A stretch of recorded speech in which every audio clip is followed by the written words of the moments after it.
Chapter 1. A Lonely Child. Prince Edward was born in 1894. His father, King George V, was a tall, cold man who did not like children. "Why does Edward talk all the time?" he once said. "He's a very noisy child." His mother, Queen Mary, agreed. "It doesn't matter if Edward is happy or unhappy," she said. "A child must be silent and strong." The family lived in Buckingham Palace, which had 600 rooms. There were 8 kitchens, 19 bathrooms, 24 toilets, 11 dining rooms, 17 bedrooms, and 21 sitting rooms. Edward once told a story about the house. "Buckingham Palace was very big, and people sometimes got lost. One night my mother, my father, and I were sitting in the dining room. We were waiting for our dinner. We waited, and we waited, but the food did not come. After 20 minutes, my father was very angry. He stood up and went to the kitchen. 'Where is the cook?' he shouted. 'And where is my food?' 'But, sir,' the cook replied, 'your dinner left the kitchen 15 minutes ago. Hasn't it arrived yet?' 'No, it hasn't,' my father shouted. 'And I'm hungry.' The king left the kitchen and began to look for the food. 10 minutes later, he saw a woman who was carrying 3 plates of meat and potatoes. 'What happened to you?' my father said. 'Why didn't you bring us our dinner?' 'I'm sorry, sir,' the woman replied. 'There are a lot of dining rooms. I couldn't remember where to go. But if you return to the table, sir, this time I can follow you to the right room.' Edward did not go to school with other children. He stayed in Buckingham Palace, where he had a special classroom just for him. This is how Edward described his lessons. "My teacher, Mr. Hansel, was a thin man. He never smiled and his nose was very red. We had lots of books, but they were all very boring. They were full of words and they didn't have any pictures. Sometimes I stopped reading and looked out of the window. Mr. Hansel got very angry. He took a stick and hit me on the arm. 'Don't look out of the window, little boy,' he shouted. 'Look at the book.' He hit me many times, and my arm was red. Every Friday, the teacher took me to my father's room. 'And what has my son learnt this week, Mr. Hansel?' the king asked. And the answer was always, 'Not very much, I'm afraid, sir. Edward doesn't like his lessons. He never listens to what I say.' When Mr. Hansel left the room, my father was angry with me. 'What's wrong with you, child?' he said. 'Are you stupid? Why can't you learn anything?' 'But the lessons are so boring, sir,' I replied. 'And Mr. Hansel hits me.' 'I don't understand you, Edward. You're a baby. You're so weak. You'll never be a good king. A king must be strong. Go to your room and stay there until the morning.' I spent many days alone in my room," Edward wrote later. "I never played with other children, and I didn't have any friends. I lived in the most beautiful house in England, but I was always lonely and sad. I saw my mother once a day at dinner time, and I saw my father 3 or 4 times a week, but they never gave me any love. I was afraid of them, and everything I did was wrong. Chapter 2. The Prince of Wales. In the spring of 1911, King George called Edward into his room and said, "Next month, I'll make you Prince of Wales, and these are your clothes for the ceremony." The king opened a small cupboard, and Edward started to cry. "But father," he said, "I'm 16 years old now. I can't wear soft shoes and a skirt. I'll look like a girl. Why can't I dress like other people?" "Because you're different and special," his father replied. "And one day you'll be king." Edward cried for the next 2 days, but there was nothing he could do. And so, on the 10th of June 1911, the family drove to Carnarvon Castle in North Wales, and the ceremony began. The king put a small gold crown on Edward's head. There was music and dancing, and the crowd began to shout. The new Prince of Wales closed his eyes. "I feel terrible," he said. "Can we go home now?" "Not yet," the king replied. "The people want to see you." Edward walked to the front of the castle and looked down at the crowd. He was shaking, and his face was red. "Smile, Edward," the king said. "You are happy." A few hours later, the family were driving back to Windsor. "Wasn't that a lovely day?" Queen Mary said. Edward took off his shoes and looked out of the window. "Never again," he thought. "Never again." Chapter 3. The Royal Star. After a year at Oxford University, Edward went to fight in the First World War. He wrote, "I lived in a house with 25 other soldiers. At night, we talked about our lives and our families. It was very interesting. I could speak freely to different people, rich and poor, young and old, but I also saw the blood and noise of war. One day in 1916, my driver took me to the town of Loos in Belgium. I got out of the car and walked to the top of the hill. Down below me, there was heavy fighting, and I felt very sad. An hour later, I returned to my car. I'll never forget what I saw. My driver was dead. While I was away, somebody shot him in the neck." When the war finished in 1918, Edward returned to Buckingham Palace. One night he was talking to his father in the dining room.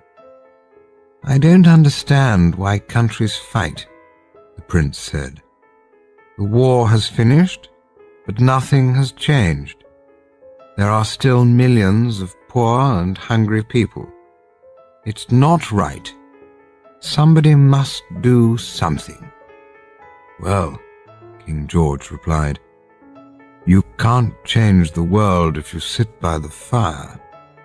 You must travel, meet people, talk to them, listen to what they say, and then, when you are king, you can make the world a better place." And so in 1920, Edward left England again. During the next 5 years, he travelled 240,000 kilometres and visited 45 different countries. He saw India, Argentina, Nigeria, Mexico, New Zealand, Germany, and Japan. When he came to Toronto in Canada, there were 500,000 people in the streets to meet him.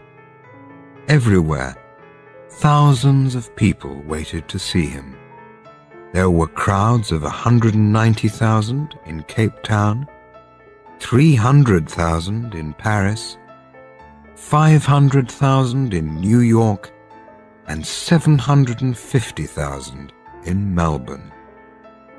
Edward is the first royal star, one newspaper wrote, and he is now the most famous man in the world. In the old days, princes were cold and bored, but Edward is different. He gets out of his car and walks down the street.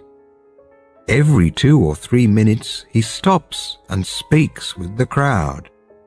He laughs, he smiles, he shakes 1,000 hands. He is a man of the people with a heart of gold. Chapter 4. The Meeting. In the autumn of 1930, Edward went to stay with his friends Lord and Lady Furness. This is how he described that weekend in a book called A King's Story. On Saturday, the weather was cold and windy. It was raining heavily, so we could not ride our horses. We decided to stay in the house and have an early lunch with some of Lady Furness's friends. At 1 o'clock, Wallis arrived with her husband. She was beautifully dressed, and she smiled all the time. She spoke with Lord Furness for a few minutes, and then Lady Furness brought her over to see me. "Sir, I would like you to meet one of my dearest and sweetest American friends, Mrs. Wallis Simpson." "How do you do, Mrs. Simpson?" I said. "Please, come and sit down." Lady Furness left us, and we began to talk. I could see that Wallis was not feeling very well. She had a bad cold, and her eyes were red. "I'm afraid that our English houses aren't very warm," I said. "We don't have American central heating here." There was a long silence. Mrs. Simpson turned her face and looked out of the window. Then she said, "You have disappointed me, sir." "And why is that?" I asked. "Because everybody asks me about American central heating. I thought that the Prince of Wales would talk about something more interesting." I began to laugh. "What's the matter, sir?" Wallis asked. "Have I said something wrong?" "No," I replied. "I'm laughing because you didn't lie to me. You told me the truth. But why is that funny? Doesn't everybody do that? One day, I'll be King of England," I replied, "and people are afraid of me. If I say that the sky is yellow, they say, 'Yes, sir, you are right.' If I say that Wednesday is the first day of the week, they say, 'Yes, sir, you are right.' And if I say that Scotland is bigger than Canada, they say, 'Yes, sir, you are right.' But you told me that I was boring. You told me the truth. I like that." There was another silence, and then Wallis began to laugh. "Can I say one more thing, sir?" "Yes, Mrs. Simpson. What is it?"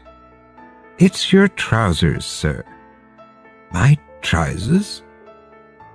"Yes, sir. They are black, and your shoes are brown." These two colors don't look right together. I stood up and looked in the mirror. Yes, Mrs. Simpson, you're right.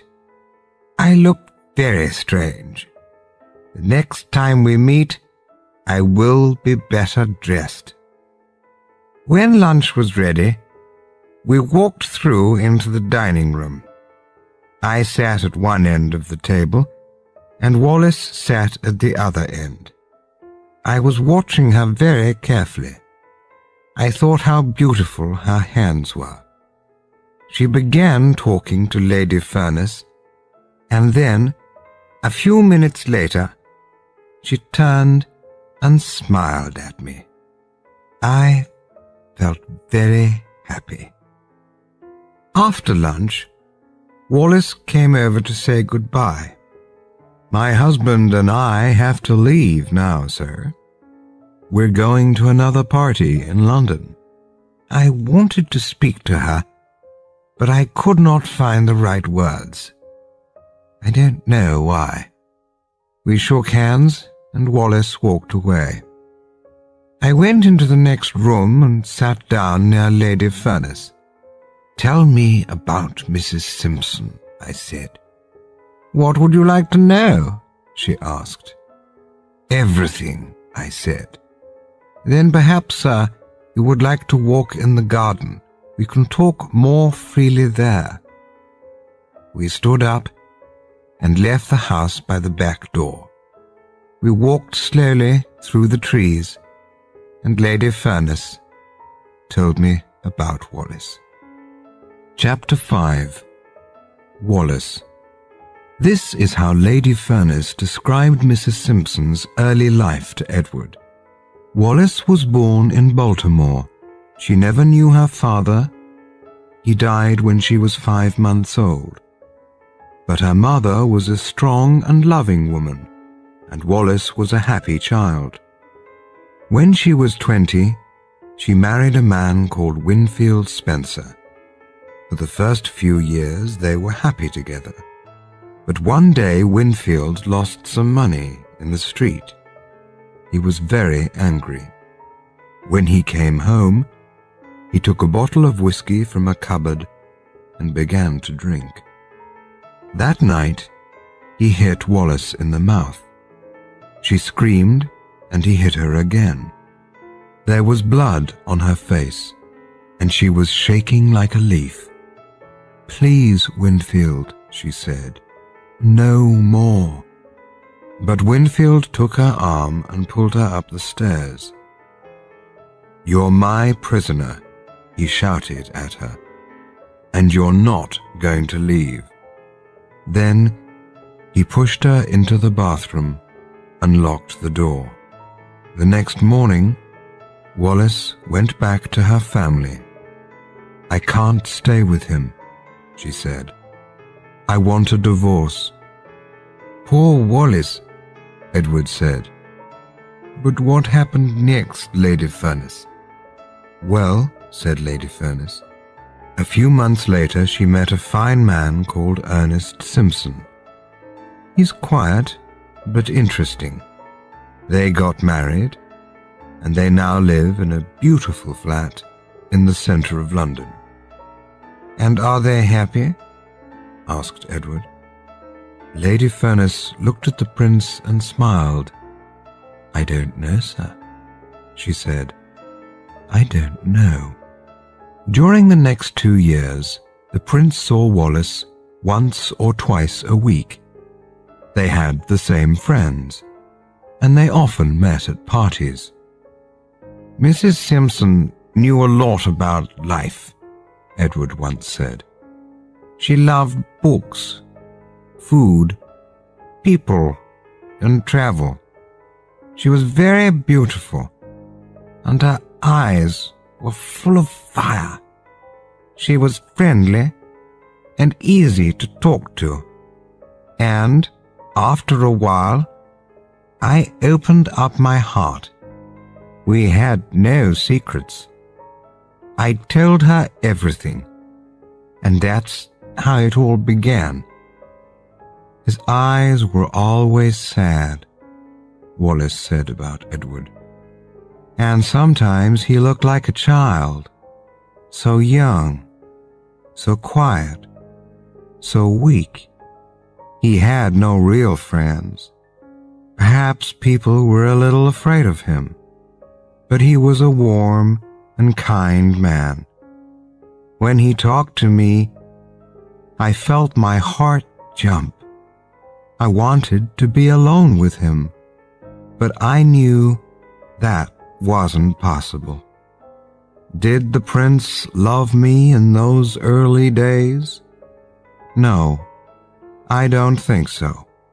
But each time we met, we just felt closer and closer. In June 1933, Edward gave a birthday party for Wallace, and during the next few months, he visited the Simpsons' flat in London almost every day.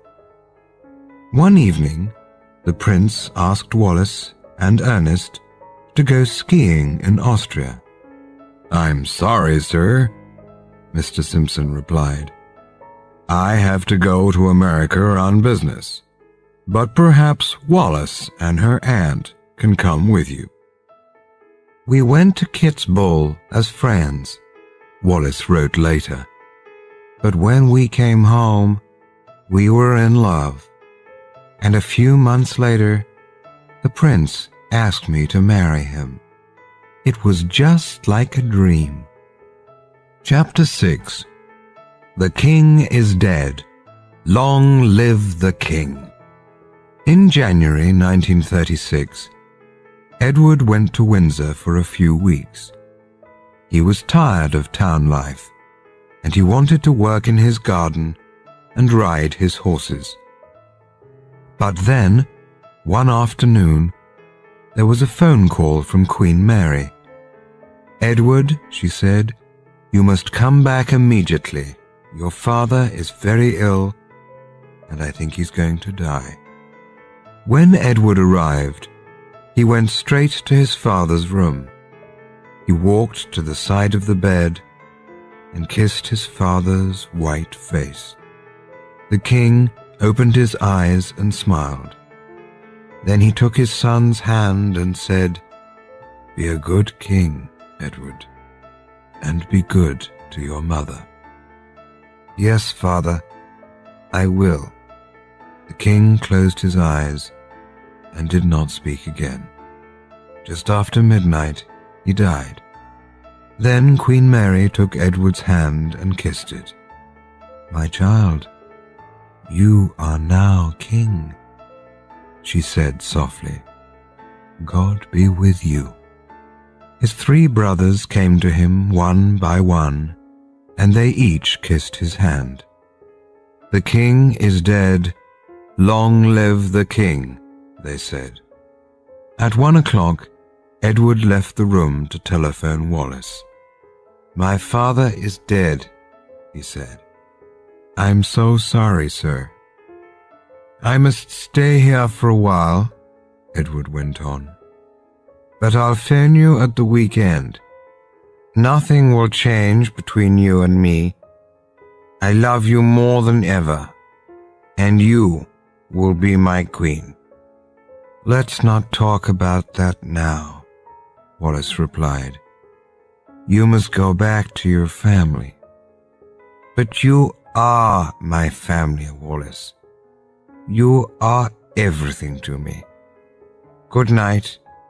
Sleep well." When Wallace put the phone down that night, she suddenly felt afraid.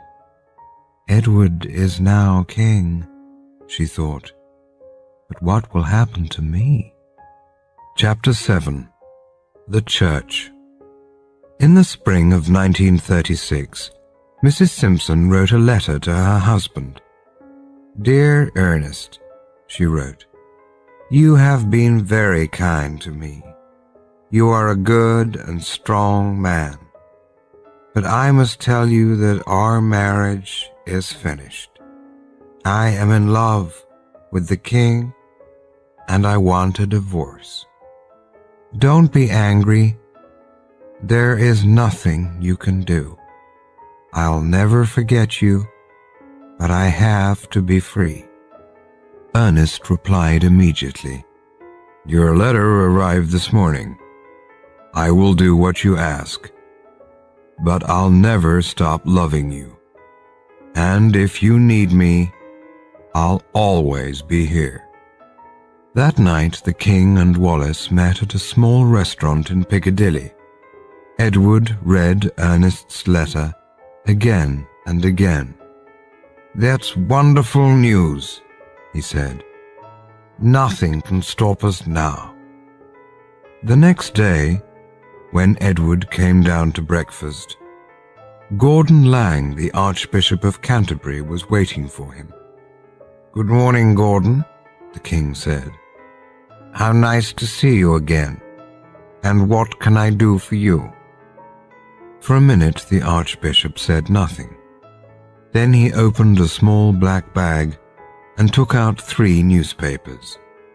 "I have come to see you about Mrs. Wallace Simpson," he began. "The newspapers say that you want to marry her. Are these stories true, sir?" "Yes, Gordon. Wallace is going to be my wife." "But that's not possible," the Archbishop replied. "You know what the Church thinks about marriage and divorce. Divorce is wrong in the eyes of God."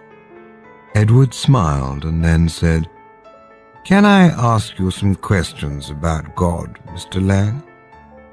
"Yes, of course, sir." "Is God happy when 2 people fall in love?" "Yes, sir, but—" "And is God happy when 2 people fall in love and get married?" "Yes, sir, but—" "And is God happy when 2 people fall in love, get married, and live happily together?" "Yes, sir, but—" "Then, Archbishop, Wallace and I will make God very happy. We are in love.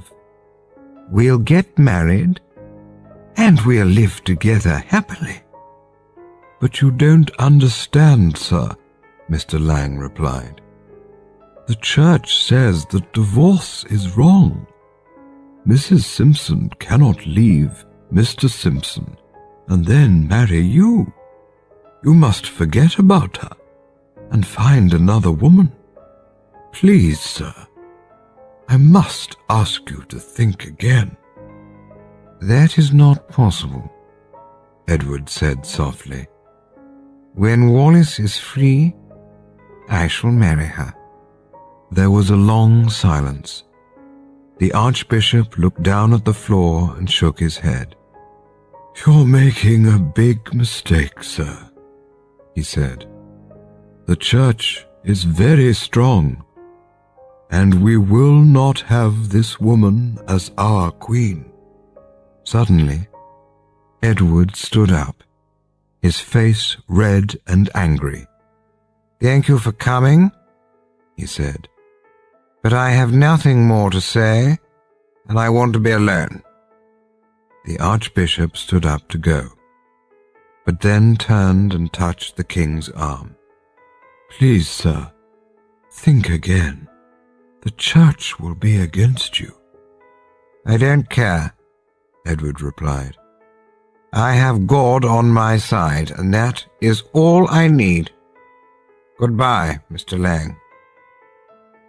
Chapter 8. The Storm. In July and August, Wallace and the king sailed the Mediterranean. They met Prime Minister Metaxas in Greece, Kemal Ataturk in Turkey, and King Boris in Bulgaria. But that summer is famous for Edward's clothes. On the journey from Athens to Istanbul, the king took off his shirt to get brown in the sun. It was hot, and 10 minutes later he was asleep, so he did not see the young photographer who was now taking pictures of the king. When Edward returned from the Mediterranean, there was a letter waiting for him. It was from Mr. Albert Thompson of Birmingham, who wrote, "I saw a picture of you in the newspaper this morning, and I felt very angry. I have never seen a king dressed as badly as you were. No shirt and no tie, no socks, no hat, and in short trousers. How could you, sir?" Edward showed this letter to Stanley Baldwin, the Prime Minister. "What do you think of this?" the King asked. "Mr. Thompson is right, sir," the Prime Minister replied. "You want to be modern, but the people don't like it." Edward put the letter on the fire. "And do you think that divorce is modern, Mr. Baldwin?" The Prime Minister sat down. "Yes, sir," he began. "I've read about this Mrs. Simpson. She has 2 husbands still alive, and you must understand what that means, sir. She cannot marry a king." "But I cannot live without her," Edward said. "Then, sir," the Prime Minister replied, "I can see there's a storm coming. I have talked to your family and to Archbishop Lang, and we will not have this woman as our queen." That night, the Prime Minister and the King spoke for many hours. There were hundreds of questions, but only one answer.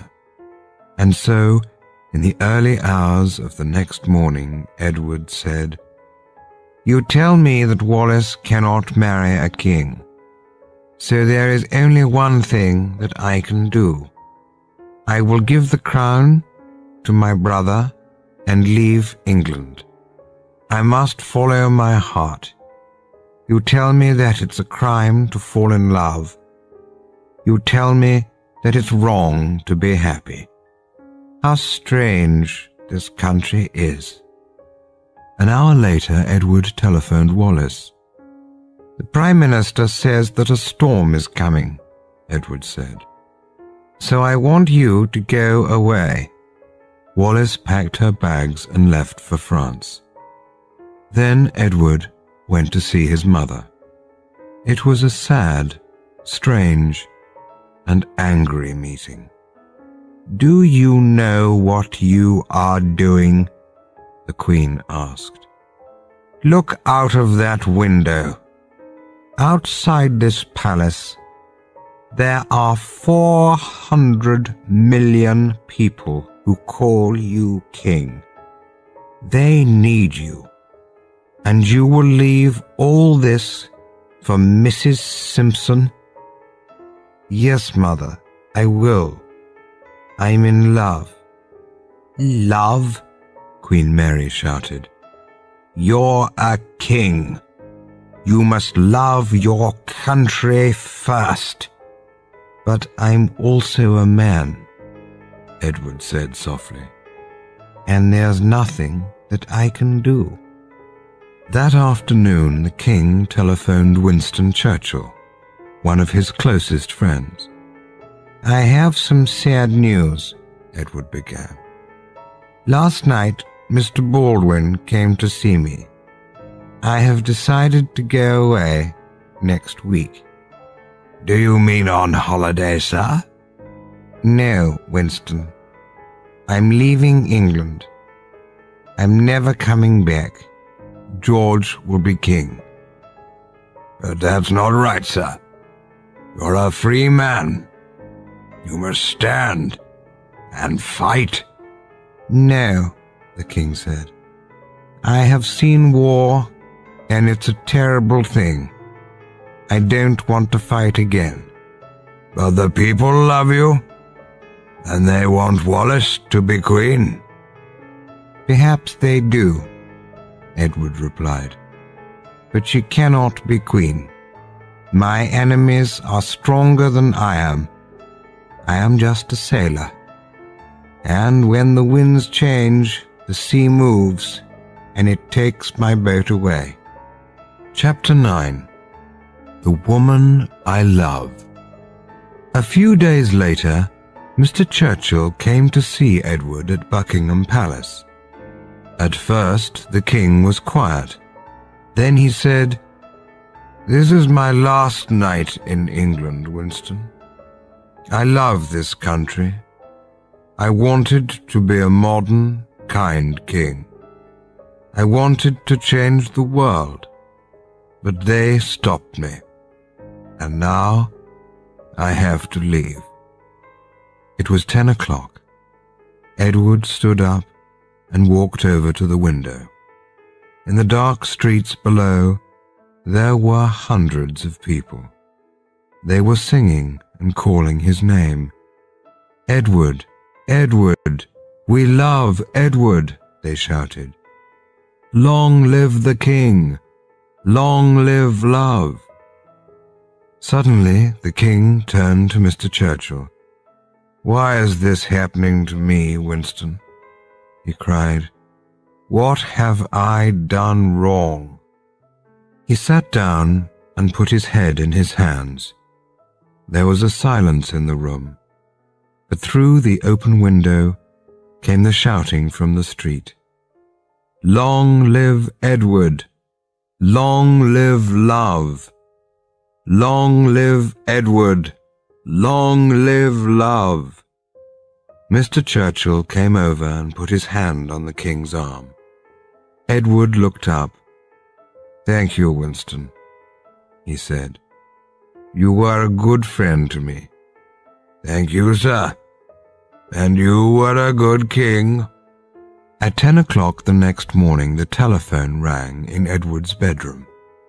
"They're ready for you now, sir," a voice said. The king walked slowly down the stairs. In front of him there was an open door. The family were waiting for him. His mother sat near the window, dressed in black. His brothers stood beside her. "How close they are," the king thought. On a small table in the center of the room, there was a piece of paper. Edward sat down and read these words. "I, Edward VIII, King of Great Britain, King of India, King of Australia, King of New Zealand, King of Canada, King of Kenya, King of Nigeria, King of Burma, King of Malaya, King of Singapore, and King of 32 other countries, have today given the crown to my brother George. God be with him and all his people. 10th of December, 1936. Edward took a pen and wrote his name at the bottom of the page. Then he stood up and kissed his brother's hand. "I never wanted this to happen," George said. "This is the worst day of my life." Edward walked over to his mother. "Before I kiss you," she said, "there are some things that I want to say. I have never understood you, child. This morning you were a king, but tonight you run from England like a thief. Alone, angry, afraid. You think that you're free, but you're not. You cannot be free. Everyone needs their family. Everyone needs their home. And tonight you have lost both those things. I love you. I am your mother, and nothing can change that. But if you marry that woman, you will break my heart. Go now. It is all very sad." Edward kissed Queen Mary's hand. Then he turned and walked away. The next day, Edward returned to Windsor Castle. He went into a small, cold room at the top of the building. From there, he spoke on BBC Radio to Britain and the world. This is what he said. "Tonight, for the first time, I can say a few words to you. Earlier today, I gave the crown to my brother George. He is now your king. I will soon leave this country and travel to France. My heart is with Wallace, and I cannot live without the woman I love. I don't know what will happen to me. Perhaps I will never see England again. But think of me tonight when I sail across the sea. God be with you. Long live King George." Edward left Windsor Castle and got into a large black car. It was now midnight, and it was just beginning to rain. "Take me away as quickly as you can," he said. The car moved off into the darkness and the rain. "What a night," said the driver.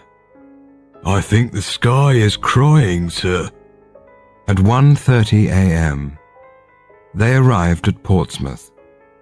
Edward got out of the car and a voice said, "The king is here." Edward stopped and looked out across the open sea. There was a thin, cold smile on his face. "King," he said. "No, I am not the king. I am just a man in love." Then he turned and walked onto the ship and into the night. Chapter 10. The Wedding. The next morning, Edward telephoned Wallace from Boulogne. "Did you listen to me on the radio?" he asked. "Yes, of course," she said. "And how did you feel?" "I was sitting in my room alone," Wallace said. "And when I listened to your words, I felt so sad. I put my hands over my eyes and I just cried. I couldn't stop myself.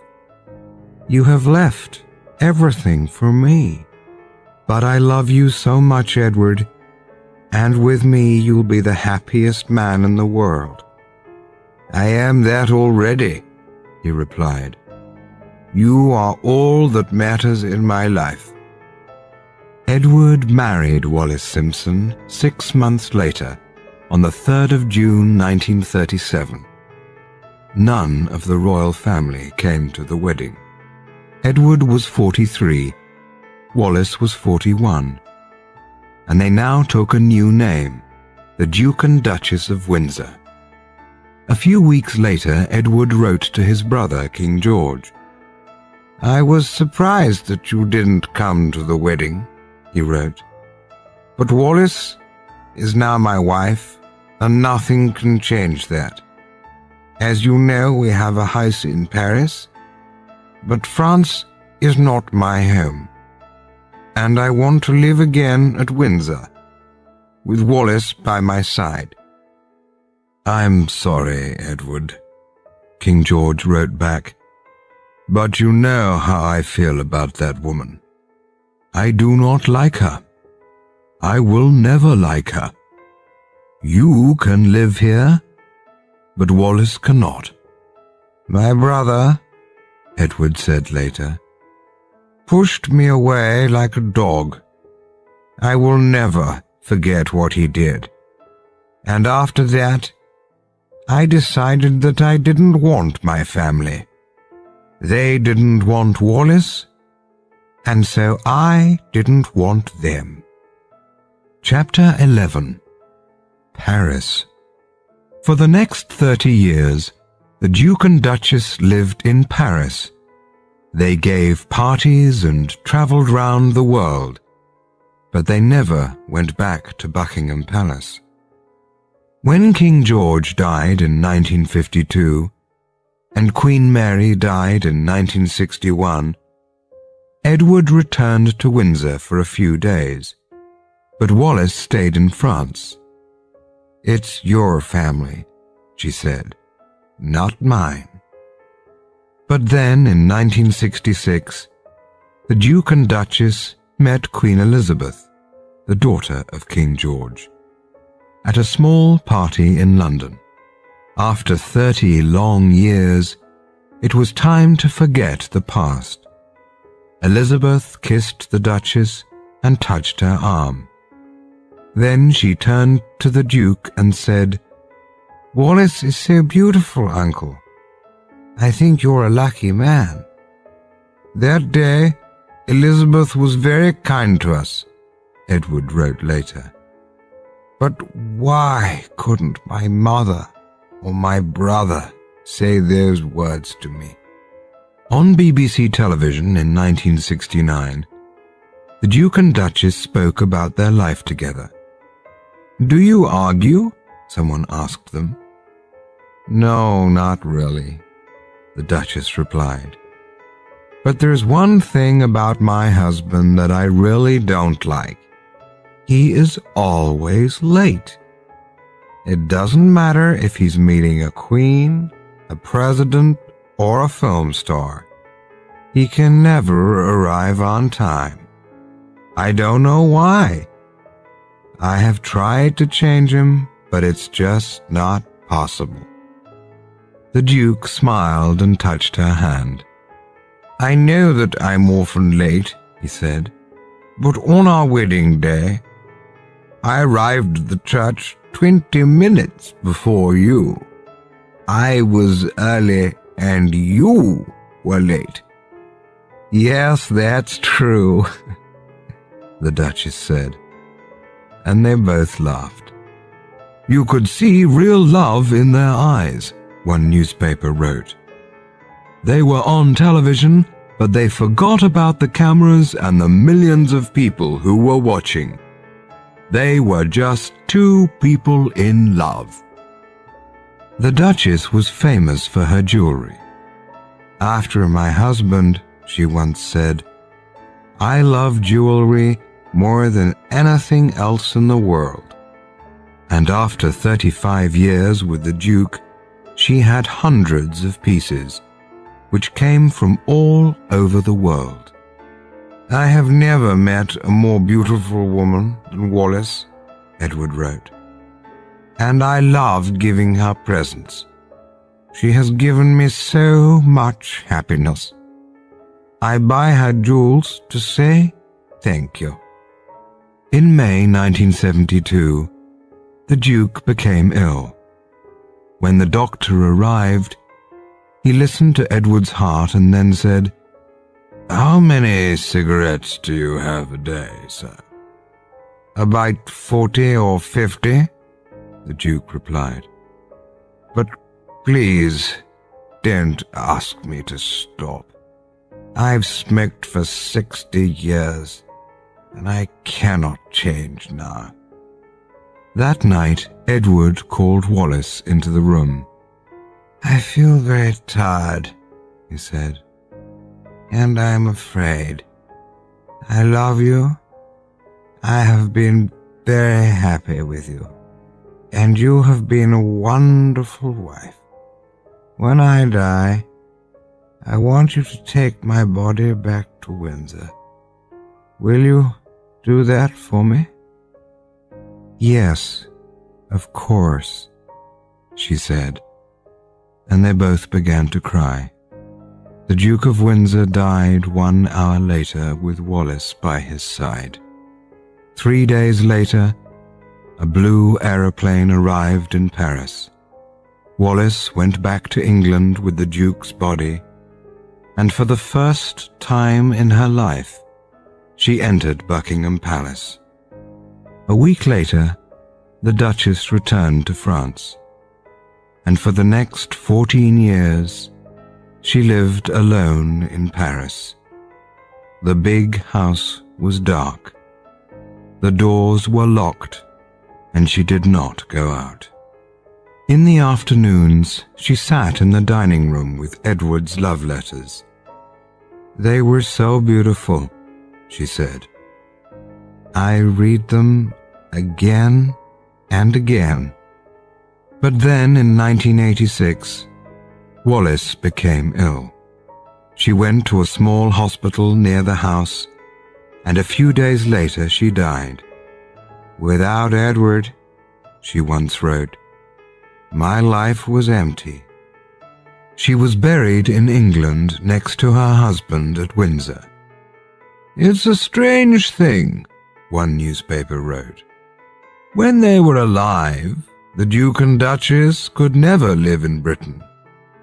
It was only in death that they could be there together."